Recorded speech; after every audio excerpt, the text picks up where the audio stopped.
Ted, my friend, it's good to see you. Good to talk to you again. The last time we chatted, we talked about your new song at that time, which was Isolate, but we got some new things happening in your world. I'm looking forward to talking to you about it. Oh, good. Good to see you again. Good to see you good to see you again too, for sure.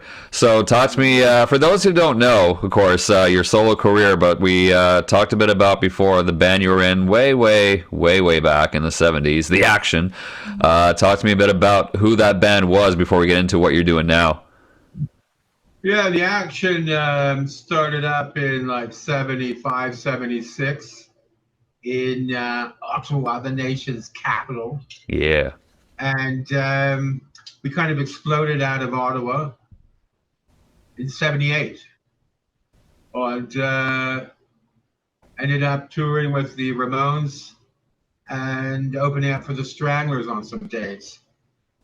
So that kind of was our big break. Yeah. And then how did So, it? What happened? Like, how did it end? You guys were going for a few years. What kind of ended that?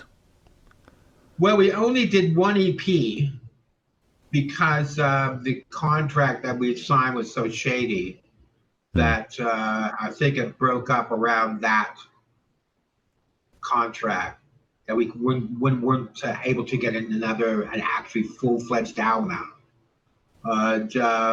Our record company owner had some alleged ties to some shady things. Hmm. The rest of the band kind of mutinied on me because I was being more David Bowie like. I think that's the excuse they gave. What were Ted they cut his looking? hair, and Ted cut his hair into a quiff, like a Bowie kind of thing, and Yeah. started performing theatrical things, theatrical effects on stage. And I think it was because I took the attention away from being in a rock band with them, like the typical Yeah. They wanted to go another band. direction. They wanted to go the straight ahead rock. You were looking for more theatrics, more, more Yeah, presentation. yeah, yeah. There was always a bit of a pull and Push ebb and and pull. flow of Yeah. them, push and pull of them wanting to be more arena rock and me wanting to be more punk in the beginning. So yeah, because I was kind of making sure that we got noticed for being a punk band, Hmm. big time. Just let me turn the air conditioning off. Yeah, no Just a problem. We're second. not live, so no problem. Oh, okay. Yeah.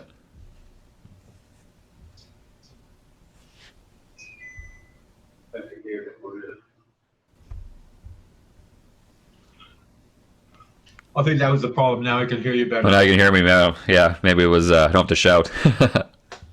Yeah, but basically, I took off to Toronto with my girlfriend and our cat in a taxi cab, Right. and went to Toronto, left the confines of Ottawa, as it were. Yeah. Yeah, it's definitely confining, musically speaking, and otherwise, actually. But do you, Yeah, yeah, did they yeah. And release? the Yeah, I know it too well. Yeah, I know it too well. Unfortunately, I'm not in a band, but I hear it in other places. Did they record other music with somebody else, like another singer? Did they go on to do something else as the action? Did you have the name? Where did it go after you left? You know, they did do something, I think, with another singer, but it didn't go well. under And the then they action. started, yeah, Okay. I think so. And then they started the Fenton Brothers, Okay. the band, the Fenton Brothers. John, who was the leader, died, I think, in about 6 years ago. Hmm. So now there's only the two brothers, but they're still doing the Fenton Brothers. I think they had just had a gig at Irene's pub. And you went on, of course, to do a bunch of solo work, do different things on your own under TEDx, under your name, releasing different records, different songs, different videos, different productions all through the years. Stepped away from music, in and out. Um, Catch me up a bit, I No, guess. I never stepped away. I never stepped away from music, but when we moved to Toronto, I did Chroma Key, which was with my then girlfriend, and it was much more influenced by bands like Bowie, Japan, Bauhaus. Okay. Some keyboards in it. Then I did Sister Hyde, and was produced by Chris Spedding. Chris Spedding, who worked with Roxy Music, primarily Right. known for that. Yeah. And then started TED Axe up after that. Which is when I But came in to get to know you a little bit better in the TEDx yeah, era. yeah. Yeah. Yeah. I'm kind of glad that I didn't stick with the action because it turned out that I would have just written one genre of music, and this way I was able to write some different songs with different genres. Yeah, you really got to Yeah, expand musically, creatively, express yourself how you wanted to, not have the confines of the action, which is a lot of artists right, who go solo would say the same thing too. It's not uncommon. right. Makes perfect sense. So where are we at now? Of course, like I said, the last time we spoke a couple of years ago on the record, it was about your new song and video at the time, which is great. I'm not just saying that because you're here. Isolate. That was a great song. I loved it. But now you're going backwards, if you want to say it like that, in another direction, back to kind of where your roots, where you came to the action. What is this version of the action? What is happening with this band before we get into what you're doing with it? Yeah, well, I asked actually Paul Fenton if he wanted to do it, and he said there's not enough money in it. Or there's no money in it, Ted, and my other brother's not into it either. So I'm not sure what that was about. And I said, and then recently he wrote me and he said, I'm not happy with what you're doing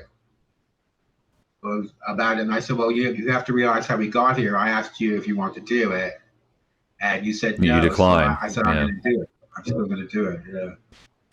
I said I have a right to do it because I wrote half the songs. I wrote all the lyrics. So I came up with the name, but so it's really kind of my trademarked name, as it were. I was going to say, who owns the name? Do you own it with him, or do you have the name? I have the name. There you go. There you go. Yeah. And this time there's no slide guitar in it. So he's a great slide player, and we didn't want to, compete with that. Right. So instead of slide, we're just doing regular tuning lead guitar. Still got the passion of punk rock. In fact, it's punkier than it was because it's so much less blues. I think it's more direct. Yeah, the action was known for having a punk sound of the early English punk bands, but also blending it with the Rolling Stones and the Allman Brothers thing, which came from the slide. So Paul played an open tuning and he played slide guitar. And now I think we've kind of gotten rid of the Rolling Stones thing. Stabbed it to death, as it were. Taking that right out. Yeah. Yeah. That's funny. It's more punk. Yeah, but the guys are Stefan Sinister on drums. He's played with me since 2019 in Dead Axe. Right. And Derek Dark on guitar, Jeff Black on guitar, and Brian Batt on bass. All these guys have played with me for years, off and on. So it's just a great band with no egos. Right. That's what you want, especially at this stage of your career. Obviously, you want no egos. I mean, you have your own, and that's good enough. Right. It's the egos that get in the way. Exactly.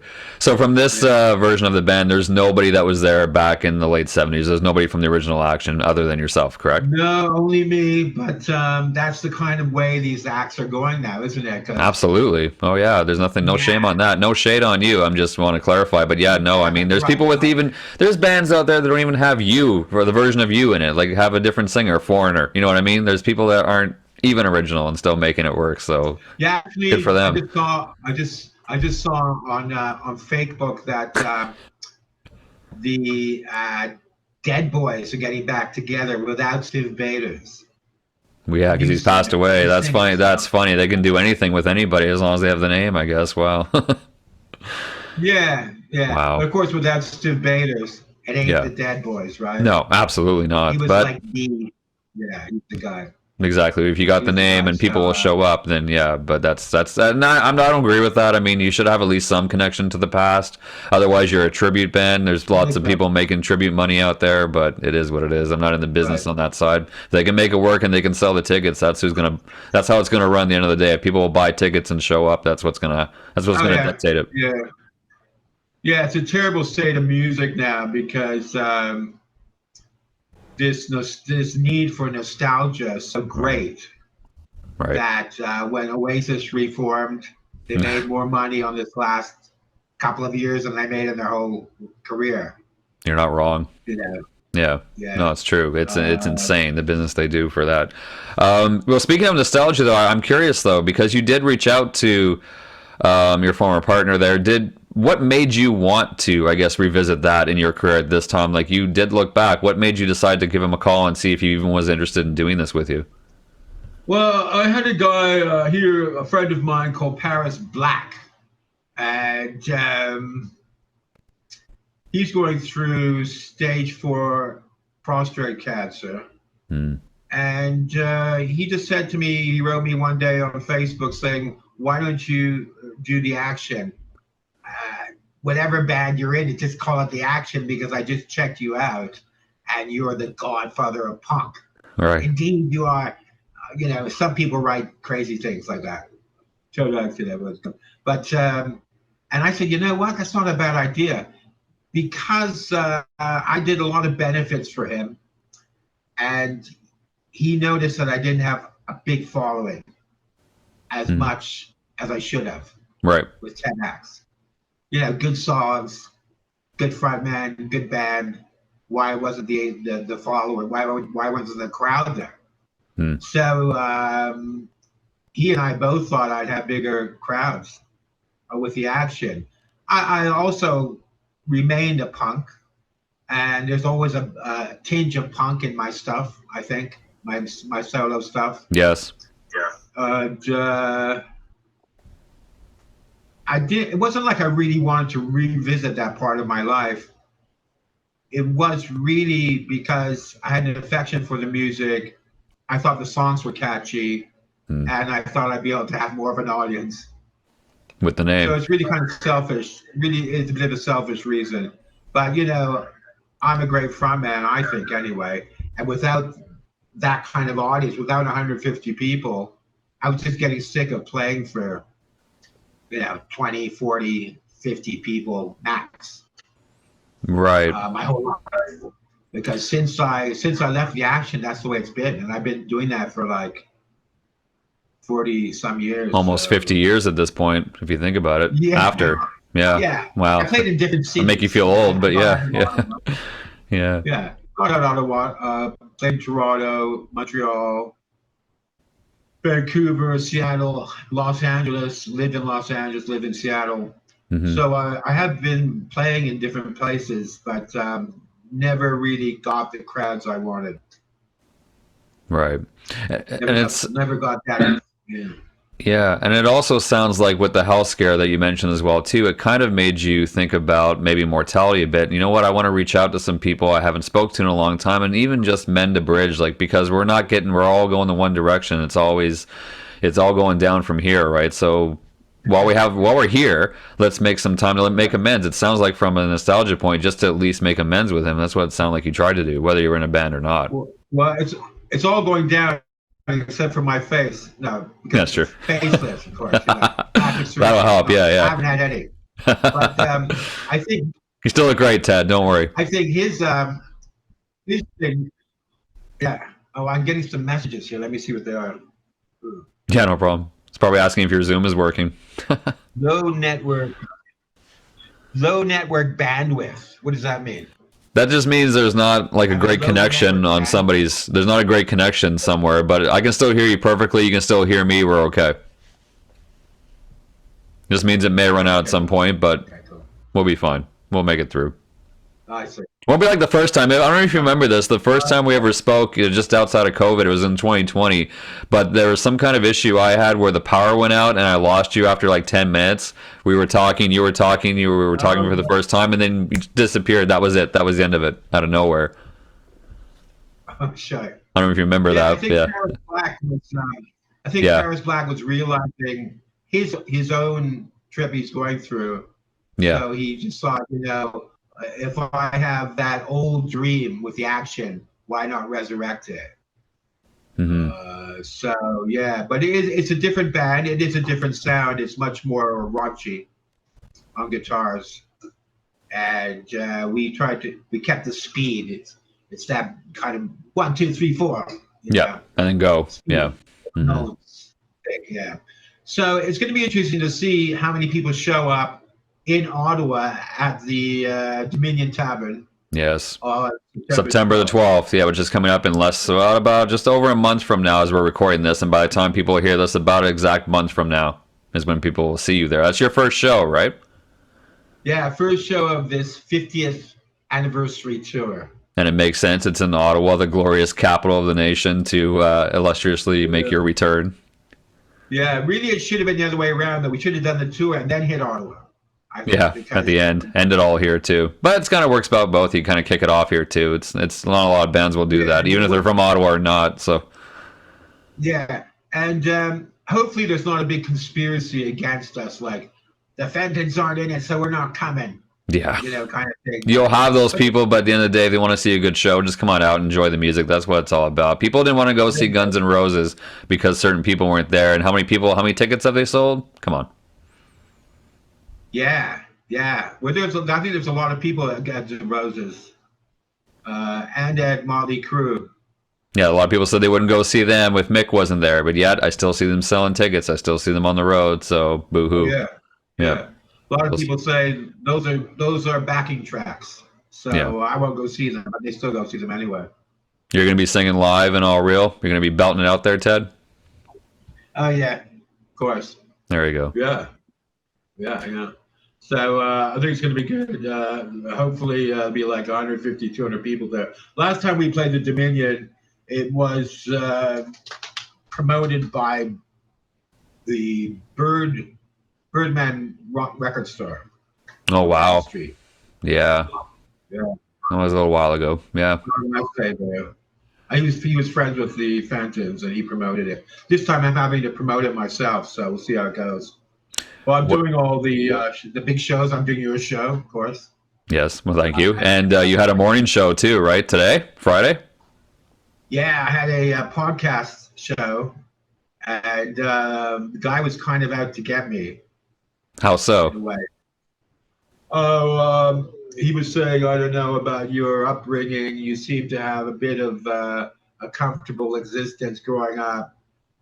You weren't living off the street, having the same cereal for 8,000 days. But I think so. I said, well, do you really think that everybody was dirt poor in punk? Yeah. I mean, we weren't rich or anything, but you think the Sex Pistols were really on the street? Like, do you really think? Yeah, I think the Brits were way more post-Thatcher government on the dole. I've been on the dole many times, so I don't know if that makes me a punk or not. But punk is a little bit crazy because there are these very serious punks. And, so you got to have this and you got to have this to be a punk. Yeah, define what they think it is and kind of be elitist about it, which is kind of against the punk thing too, but whatever. People can think what they want. Yeah, exactly, yeah.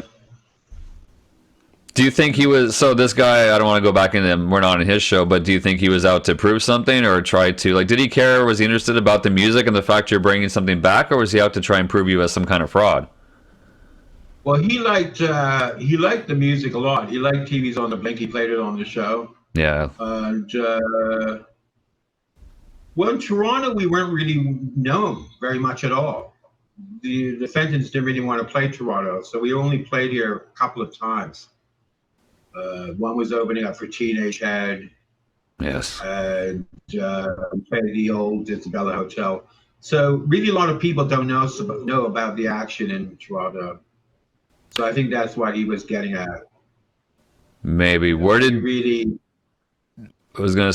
you guys play on your original run? Obviously Ottawa, but where did you guys go when you toured? Did you tour much outside of Ottawa in the heyday? We played. We went through. We got that tour with the Ramones. Yes. And we played Flint, Michigan. Well, so you went stateside, okay? Yeah, and it was the really unromanticized version of a Ramones tour. It was 1978. It wasn't at cities. It was actually towns or small cities. Smaller markets. Not a lot of punks yet. So a lot of people rushing the stage, screaming, shouting. and the Ramones got the big dressing room. We got a little closet, Yeah. that kind of thing. Yeah. Absolutely. But it's a good learning experience too. It must have been amazing. You were a fan of them, obviously, and you liked being with them. I loved being on the road with them, and I think that it was a trial by fire for sure. So maybe after that, the Fendons didn't feel so comfortable about touring because it was, as I said, trial by fire. It wasn't like a fantastic Ramones tour. It was like it was great because we were finally doing big time, but it was very not what you'd think. Yeah. That's where it starts, right? That's where you gotta. That's where you cut your teeth. That's where you get your chops. That's where you learn. That's where it's the hard lessons of the road that pushes you further. Mostly. Absolutely. Or if you don't want to do it, that'll change your direction too. Like obviously, like you mentioned with the Fentons, maybe they change their tune, they change their mind at that point. Like maybe that's not the roadway they want, or the style they want. I think but we're all friends. We're all friends now. I was going to ask you, do you still like based on I know he's not there with you, but does he at least like are you guys still in contact? Do you still have any kind of communication with him? Yeah, Paul? yeah. Paul's always been a friend of mine, and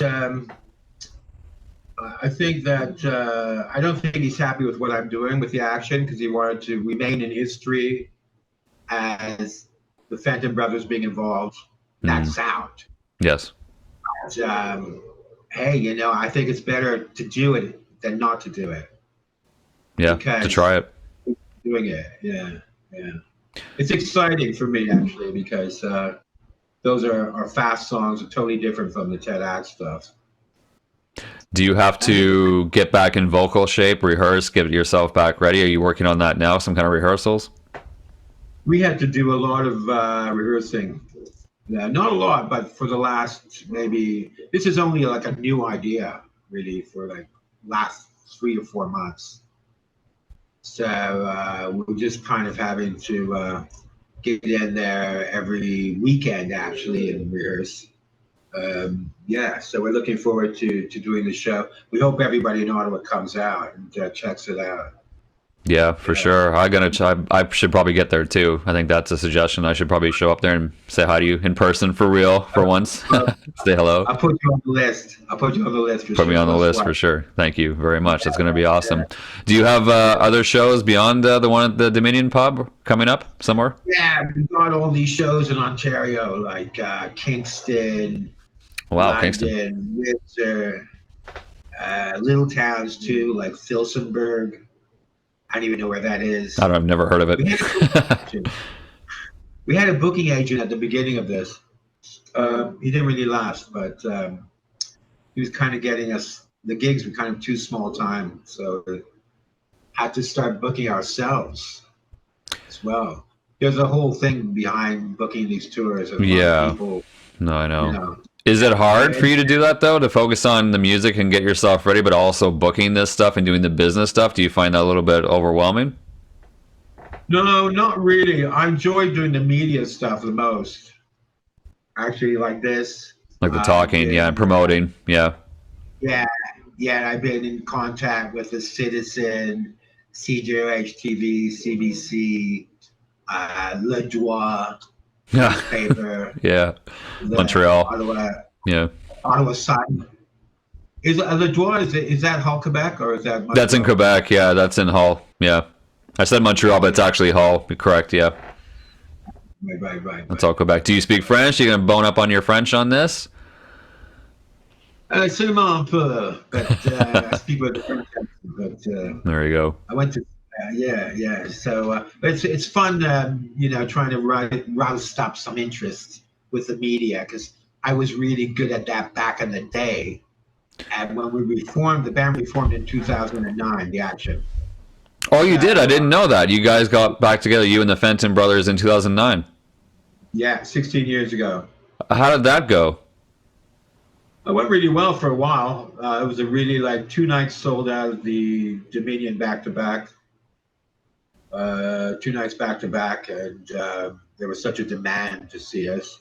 And then again, they just really wanted to play Montreal a couple of times. And I said, well, let's go to Toronto. Let's do some touring. No. We don't want to tour. I said, come on, guys. Toronto's not really a tour. It's 4 hours away from Ottawa. Yeah, Yeah. yeah. So,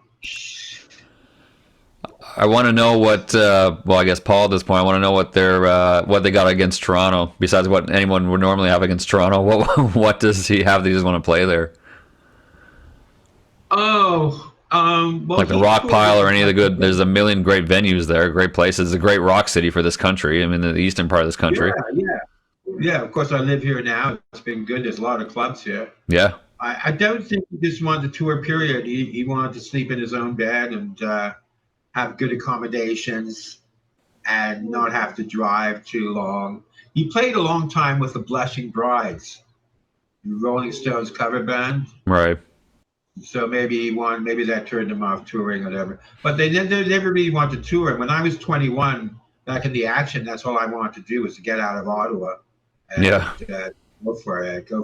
So hopefully we're going to have a western leg of this tour in this summer next year. Through 2027 through Canada. Yeah. Yeah, a 6-city western tour. Like Regina, Vancouver, Calgary, none of the towns in between. Just like the actual major markets, the big cities as you go through the western provinces. Yeah, no, that'd be good. Yeah. Great clubs out there. There's a lot of good clubs out there, yeah. Yeah, absolutely. Do you plan to get down south at all to the US if you can? It's a little bit different. It's harder these days, obviously. Business wise. Yeah, if you can make it through the border, number one, and then if you can afford to make it through the border. Yeah, right. I used to have a green card when I lived in the States. And I'll see how it goes. We'll have to look into that. That's really where we should go. Mm-hmm. But there's a lot of punk segments. The punks are in the cities, right? They're not in the towns. Yeah, they're not in the Farmvilles. They're not hanging out in the little podunk towns. Maybe a couple are, but it's not worth your time. They can come. They can make their way to the city to see you. Right. Hop on the Greyhound bus. Yeah. So it's going to be good. So it's going to be great. All these people coming out to the Dominion to see us. It's going to be great. September the 12th. $20 tickets at the door. Tickets online. Get it. September the 12th. Come and get it. It's coming in less than a month by the time you're hearing this. I want to. What's that? Go ahead. It's only tickets at the door. Only tickets at the door, not online. Okay, it's good. That's an important point to make. Yeah, because most people will look online. The Dominion didn't want to do advanced tickets online. Okay. Which is kind of cool. They're old school, right? Yeah, I like that. I don't hate it. I like that a lot. It's almost like going down to a box office to see a show or something, like to see a movie. Go down to the ticket box. Yeah, it's great. Right. So it's first come, first served. So maybe they'll be sold out. So maybe I better camp out. I'll grab my tent, camp out down there. It's going to be awesome. Of course, the next follow-up question I have for that too, then music-wise, for the Action, under the Action name, are you thinking about doing anything musically, like as far as putting something out? Yeah, we're working on new tunes. I've come up with 3 new tunes, and Rob Sanzo from Sum 41 fame, and he's done all the TEDx stuff as well. He's going to be producing it. It's all going to be produced in a all analog studio. So we're recording on 2-inch tape. None of this digital stuff for us. Yeah, that's going to be awesome. That's amazing. And he's involved with you for that. That's great. You're bringing from the TEDx world into yours and Sum 41. That's going to bring a little punk attitude too. Yeah, absolutely. Going to be a new EP, actually. 4-song EP. One's called Karma's a Bitch. The other song is called Out of Reach. Hogtown Punk Rockers. And I think Teenage Frankenstein is another one. So maybe we'll call. What do you think would be a good name for the EP? Teenage Frankenstein? I would think that, but you don't want to be confused with the Alice Cooper song. I was going to ask you if it's a cover. Yeah. Does he have a song called Teenage Frankenstein? He does, yeah, from the mid 80s when he came back. He does, yeah. It's not a wonderful song, but it's definitely an Alice song. I'd have to change the title then. You might. See, there you go. You got my musical brain. I can help you out. Yeah, yeah. My I was a deep big Alice knowledge. Cooper fan. Yeah, I I can was a see big Alice that. Cooper fan. Yeah, I can see that. I remember the Killer tour was in town. I Oh, hope I'm not giving geez. away my age. A little bit. It's a Well, long while. people can Google that if they want to know, but that's a little while ago. I was hitchhiking down the Colonel By right near the Chateloyer, Yeah. the old Union Station, right? Yes. Right at that spot. And the roadies picked me up. Did I ever tell you this story? No, you didn't. Not that I can remember. And if you didn't do it, if you did, do it again now. Well, the roadies picked me up, two of the roadies, and the first thing they did is pass back a big iceberg of Peruvian cocaine Nice. with a razor blade and $100 bill. And I said, what am I supposed to do with this? So put some up your nose. So I think at the tender age of 16, I was exposed to this. The deep And, dark got side. to see, yeah, I saw the show from sitting on top of a sidewalk monitor on stage. So that really influenced me because I was so close. I was like 5 feet away from Alice Cooper on the side of him. Amazing.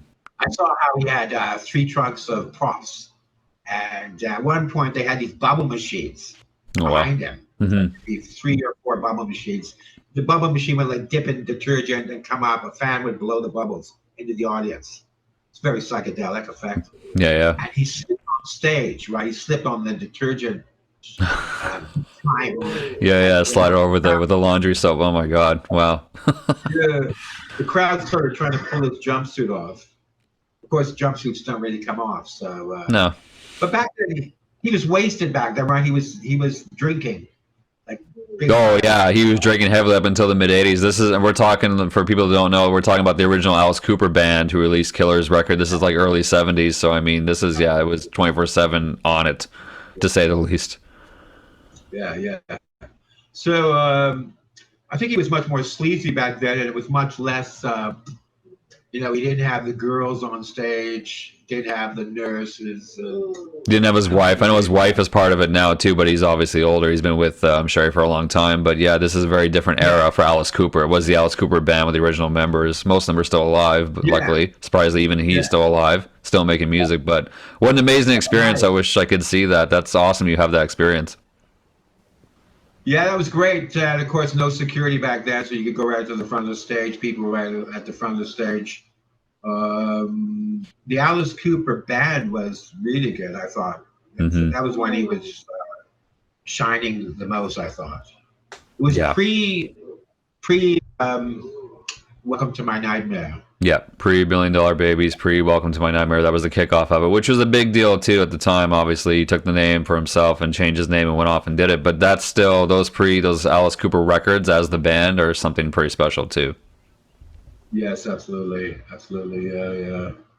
Wow. So come full circle, right?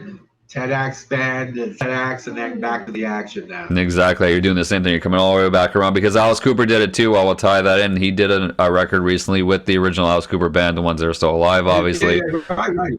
Yeah, so you're Yeah. tying it all together. You can see where the influence of TEDx came from right there in the mirror. We can see it all. It's on display. Yeah. Before I let you go, what's that? I was always a bit of a glam punk guy. Yes. So, bringing the glitter rock into punk in a way. So I still like to wear makeup and that kind of thing. So, become more of a. I think frontman. You should be looking at the frontman always. Yes, the showman. He's the front man. He's the guy you're looking at. He's the guy who's commanding the crowd. He's the man commanding the stage. He's the attention drawer. We can have great guitarists, but bring back the showman. Right. Yeah, bringing back the show. Bring back the show. Yeah. Well, thanks so much for doing this tonight. For sure, Ted. You're going to be bringing back the show on September the 12th. Come and check them out. Dominion Tavern. It's going to be awesome. The action is back and the action is now. Come check it out. That's right. Ain't got no money, things I'm afraid. Too much TV's on, I'm picking up my currency. I picked up my guitar and I learned how to fly. Don't you know I'm gonna